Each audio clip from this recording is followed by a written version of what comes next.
Forsythia is a plant that's known for its bright yellow flower in the early spring.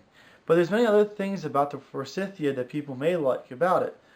They do have a green leaf to it after they flower, and they are fairly hardy plants.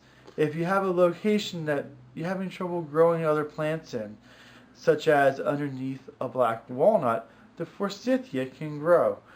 The one thing is that the more light you give the forsythia, the more flowers it'll give you. So if you do decide to plant it underneath another tree, it'll grow fast, it'll flourish, but it may not have as many flowers as you see ones that are in full sun. But taking that information and you use it, you can still use this plant and be very effective for screening and blocking. When you plant a forsythia, it may be small, but they do grow. I've seen some forsythia grow up to 6 feet in 1 year when it's really happy.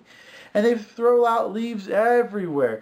The older that it is, the thicker, the more branches it has. And even though it may lose its leaves in the wintertime, all the branches that's formed all over can create a thicket and a block. So even though there's no leaves on it, it can still provide you some privacy to it.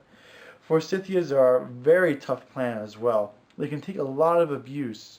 I'm almost 32 years old, and when I was growing up on the nursery, I remember one of our neighbors taking a brush hog and trimming the forsythia using a brush hog. If you're not familiar with what a brush hog is, that's probably one of the worst instruments you could use for trimming anything.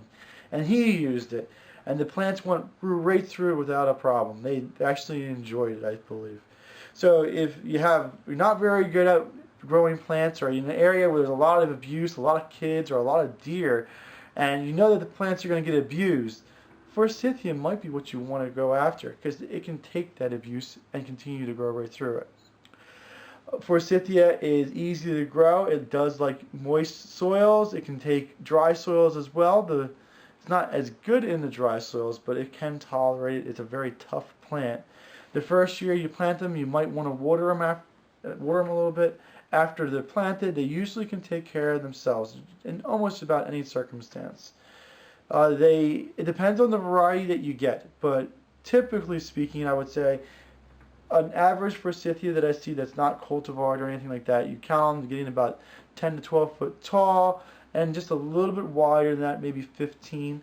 If that's a little bit too big for you, you can easily trim them. Just like I said, you can hack away at them, and they don't seem to care too much about it. If you're not really interested in trimming that much, but you still want the yellow color, I do know there's a couple dwarf varieties of forsythia that take very little trimming at all. Maybe you don't never even need to trim them, and they still look very, very nice. Forsythia can be used. It's a wonderful plant. I always enjoy driving around in early spring and looking at all the yellow flowers coming out, and it does bring me much joy seeing it.